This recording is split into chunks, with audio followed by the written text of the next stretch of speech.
एक तर आपल्या सगळ्यांना माहीत असेल, काही दिवसांपूर्वी शेतकऱ्यांच्या हितासाठी व कर्जमाफी विना अट व्हावी यासाठी पवित्र भूमीमध्ये म्हणजे पंढरपूरला मी व माझ्याबरोबर सगळे शेतकरी आंदोलन करत होते.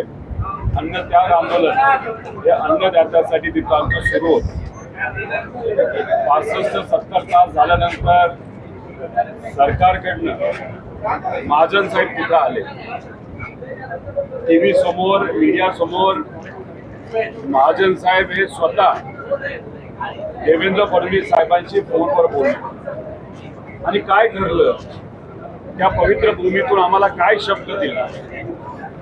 हे अधिवेशन सुरू होण्यापूर्वी म्हणजे 22 तारखेच्या आधी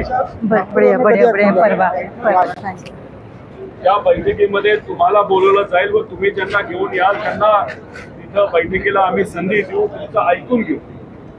आणि आम्ही राजकारण न करता आम्ही शेतकरी नेत्यांची सुद्धा नावं तिथं दिली आणि आमची अपेक्षा होती की पंढरपूरला दिलेला शब्द किती मोठा राजकारणी व्यक्ती असला तरी त्या पवित्र भूमीतून, विठोबरायांच्या भूमीतून दिलेला शब्द हे सरकार पाळेल.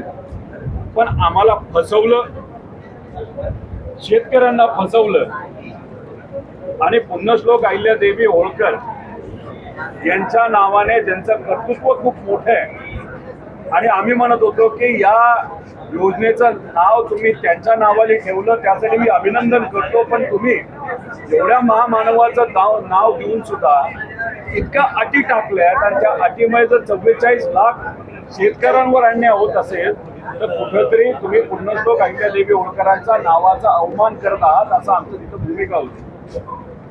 बऱ्याच लोकांनी आम्हाला सांगितलं सरकारवर विश्वास ठेवा आणि आम्हाला या बाबतीत राजकारण करायचं नव्हतं. आम्ही विश्वास ठेवला पण आमचा विश्वासघात झालाय, शेतकऱ्यांचा विश्वासघात झालेला आहे. आज अधिवेशनाचा पहिला दिवस असला तरी इथं मी फक्त आलोय, सही करणार, तुमच्याशी बोललोय. उद्यापासून 30 तारखेपर्यंत मी अधिवेशनामध्ये येणार नाही. मराठवाड्यामध्ये आणि काही इतर जिल्ह्यांमध्ये जाऊन शेतकऱ्यांशी संवाद चालू. 29 तारीख सोमवार आम्ही छत्रपती संभाजीनगरमध्ये खूप मोठं आंदोलन उभं करणार आहोत. त्यामुळे सरकारने आमचा विश्वासघात केलेला आहे. या सरकारला आम्ही सोडणार नाही. मोठं आंदोलन करू आणि सरकारला आजच सांगतोय 30 तारखेपर्यंत तुमच्याकडे वेळ आहे. तुम्ही या अटी काढा आणि या 44 लाख शेतकऱ्यांवर जो अन्याय होतोय तो तुम्ही त्या ठिकाणी थांबवा आणि आपण करत राहणार तर हे तुम्हाला महागात पडेल. त्यामुळे 29 तारखेला छत्रपती संभाजीनगरमध्ये एक मोठा रास्ता रोको, एक मोठं आंदोलन हे आम्ही सर्वजण मिळून आमचा जो विश्वासघात केलाय, शेतकऱ्याचा जो विश्वासघात केलेला आहे त्याच्या विरोधात त्या ठिकाणी आम्ही आंदोलन करणार आहोत आणि या शेतकऱ्यांच्या वतीने या सरकारला जाब विचारणार आहोत की हा अन्याय कशासाठी. दिवसांपूर्वी उद्धव ठाकरे साहेबांचे 6 खासदार हे घेऊन राजकीय दृष्टिकोनातून कुठेतरी उद्धव ठाकरे साहेबांना एकनाथ शिंदे साहेबांनी अडचणीत आणलं. पण दुसऱ्याशी लढत असताना, विरोधकांशी लढत असताना त्यांच्याच मित्र पक्षाने म्हणजे भाजपने हा त्यांचाच कुठेतरी केसाने गळा कापला, घात केला. खरं तर असं म्हणलं जातं एकनाथ शिंदे साहेबांना दिल्लीवाल्यांचा सपोर्ट आहे, पण महाराष्ट्राचे भाजपचे नेते आतून एकनाथ शिंदे साहेबांचा जो खेळ खेळत आहे तर हे नाशिकचं उदाहरण त्यातलंच एक खेळाचं प्रकार आहे असं आपल्याला म्हणावं लागेल. त्यामुळे भाजप कितीही मित्र पक्ष वाटला, हा भाजप कोणाचाही मित्र नाही.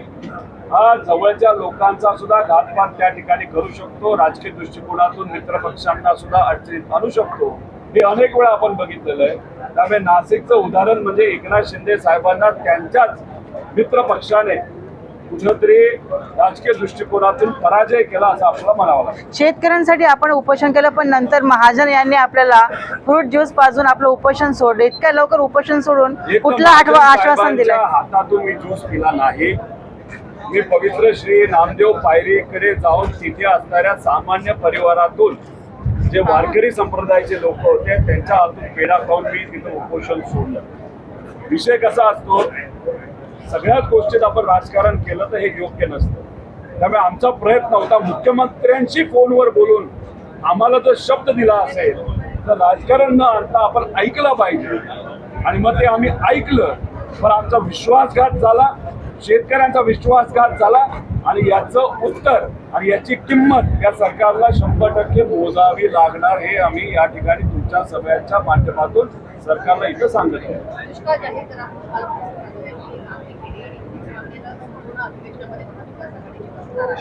तर काय त्याचं एक तर कर्जमाफी नीट द्या, कर्जमाफीमध्ये ज्या अटी टाकल्यात त्या काढा, मेरा आणि झुमका दुष्काळ गिरा जाहीर करा ही आमची मागणी आहे. त्यामुळे जे काय आधी मदत दिलेली आहे कर्जमाफीच्या माध्यमातून ती तरी 100% शेतकऱ्यांना तिथं पोहोचू द्या. आता ह्याच्यामध्ये सोलापूर म्हणजे आम्ही पंढरपूरला उपोषणाला बसलो होतो, 23,000 लाभार्थी आहेत, पण त्या अटी टाकल्यामुळे फक्त 6,000 शेतकऱ्यांना लाभ मिळतो, बाकी शेतकऱ्यांना लाभ मिळणार नाही. म्हणून म्हणतोय की ही योजना जी आहे कर्जमाफीची पूर्णपणे फसवी आहे, दिखावपणा आहे. आम्ही काहीतरी मदत केली हे फक्त दाखवायचं खरं, पण मदत कोणालाच पोचली नाही पाहिजे. पैसे कुठेतरी सरकारचे वाचले पाहिजे, ते वाचलेले पैसे कुठल्या तरी कॉन्ट्रॅक्टरच्या घशात घालायचे आणि त्यातून कमिशन घ्यायचं, हे मात्र सरकारमधल्या नेत्यांचं ठरलेलं दिसतं. सीएमने काल सांगितलं की बँकिंग व्यवस्थेसाठी काही अटी शर्ती आहेत, मात्र जर त्या शिथिल करता येईल तर त्या संदर्भात आम्ही काही निर्णय घेऊ. आणि तो कधी निर्णय घेणार, त्यासाठीच तर आम्ही उपोषण केलं होतं, आम्ही अन्य त्याग केला होता. आणि त्यात तुम्ही म्हणाला होतं की आपण चर्चा करू. आम्ही चर्चा करायला तयार झालो, पण तुम्ही आम्हाला बोलवलं नाही. आम्ही जे म्हणतो तुम्ही समजून घेतलं. सुरुवातीला म्हणाले एक सुद्धा अट अशी चुकीची नाही, दुसऱ्यांदा म्हणाले 99% शेतकऱ्यांना फायदा होईल, नंतर म्हणाले 55 लाख पैकी 40 लाख शेतकऱ्यांना फायदा होईल. म्हणजे स्वतःच मुख्यमंत्री साहेब कुठेतरी दरवेळेस जेव्हा बोलायचे तेव्हा एकदा आकडा कमी करत चालले होते, आणि परत काल म्हणाले की अटच नाही. आपण आम्ही अट म्हणजे तुम्ही म्हणता अट नाही, पण याच्यामध्ये आपण जर GR बघितला त्या याच्यामध्ये अटी आहेत ना, शेतकऱ्यांना हे कळलेलं आहे. आणि सोलापूर जिल्ह्याचं उदाहरण हे आत्ताच तुम्हाला दाखवून दिलेलं आहे. त्यामुळे या मुद्दामून अटी टाकल्यात, एखाद्या अधिकाऱ्याला जबाबदारी दिली, अधिकाऱ्यांनी AC मध्ये बसून शेतकऱ्यांवर अन्याय केलेला आहे. कुठंच या धोरणातून सर्व शेतकऱ्यांना फायदा होणार नाही. 44 लाख शेतकऱ्यांना 55 लाख पैकी हा अन्याय 100% त्या ठिकाणी होणार आहे, आणि याची किंमत या सरकारला मोजावीच लागेल. 29 तारखेला आम्ही जे आंदोलन करणार आहोत तोपर्यंत आम्ही त्या आंदोलनातून उठणार नाही, रास्ता रोखून उठणार नाही, जोपर्यंत आम्ही तिथे अधिवेशन इथं आणि इथल्या इथं मुख्यमंत्री साहेब असतील नाही तर जो कुठला नेता असेल, मंत्री असेल, त्यांनी इथं जाहीर केल्याशिवाय आम्ही तिथून त्या रस्त्यावर उठणार नाही. 7/12 कोरा करू असं मुख्यमंत्री बोलले होते, पण अजूनपर्यंत शेतकऱ्यांचा 7/12 कोरा झाला नाही आणि सरसकट त्यांची कर्जमाफी झाली नाही. याच्यावर खूप नाराजगी पाहायला मिळते. इलेक्शनच्या आधी भाजपचे आणि या सगळ्या नेत्यांचे दाखवायचे दात वेगळे असतात, इलेक्शन झाल्यानंतर ते दात वेगळेच दिसतात. महिलांच्या बाबतीत सुद्धा लाडक्या बहीण योजनेचं आपण जर बघितलं असेल तर 1 कोटी महिलांची नावं कापली गेली. इलेक्शनच्या आधी ऍडव्हान्स मध्ये पैसा दिला, 24,000 कोटी रुपये अशा लोकांना तुम्ही दिला की आता तुम्ही म्हणताय ते इलिगली त्यांना दिले गेले होते. पण 24,000 कोटीचं झालं काय? 1 कोटी महिलांचं नाव का कमी झालं?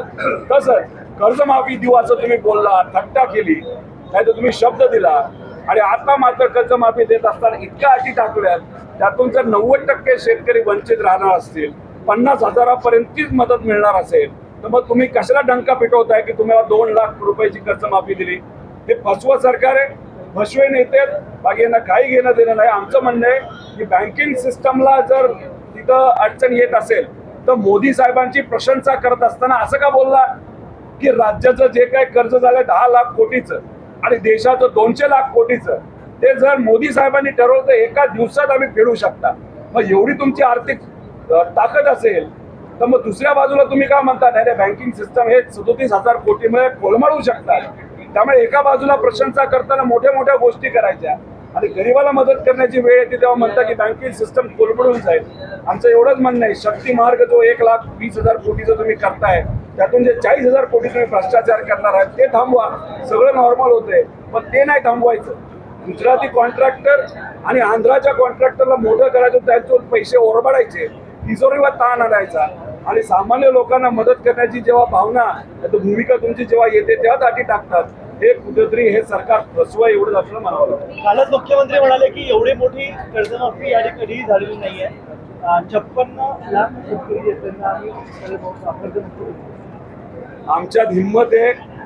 जर मुख्यमंत्री साहेब स्वतः आले, मी GR कसा फसवाय, कशा त्यात चुका आहेत, कशा पद्धतीने शेतकऱ्यांवर अन्याय होणार आहे, हे आम्ही पूर्णपणे पुराव्यात सकट तिथं सांगू शकतो.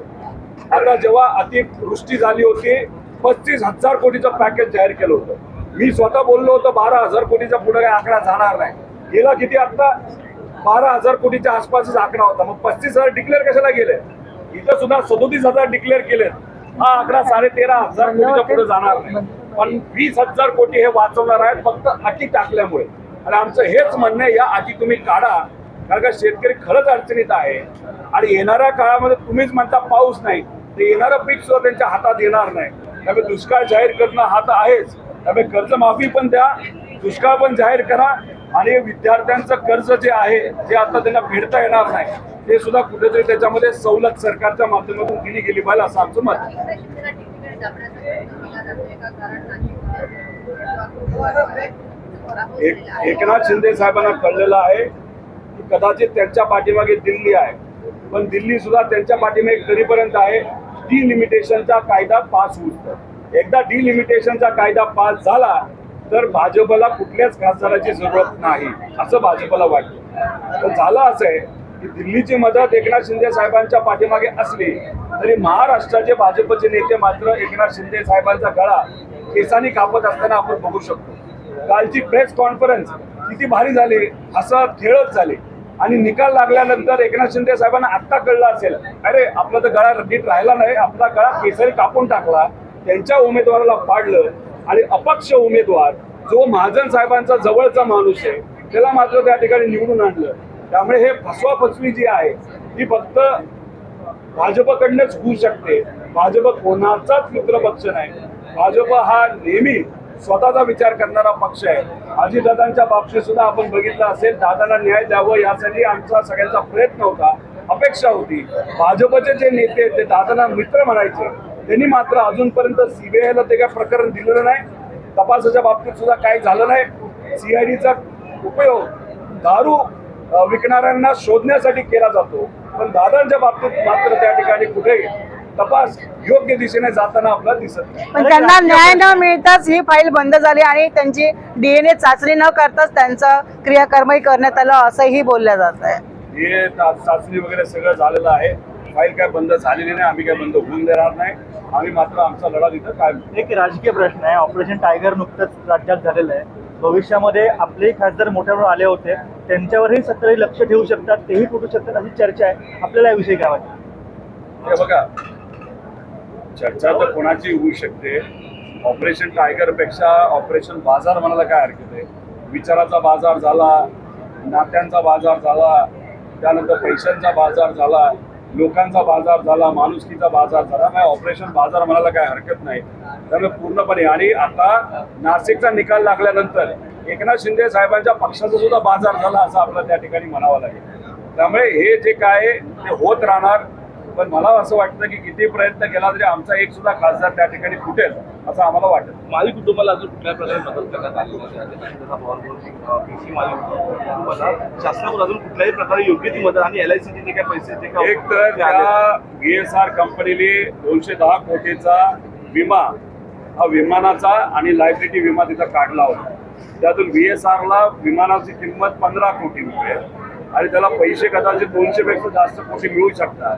आमचं हेच सरकारला म्हणणं आहे की माळी परिवार असेल, तो जाधव परिवार असेल आणि पायलट सुद्धा असतील, या लोकांना कुठं ना कुठं त्या ठिकाणी आर्थिक लाभ त्या परिवाराला झाला पाहिजे अशी आमच्या सगळ्यांची मागणी आहे.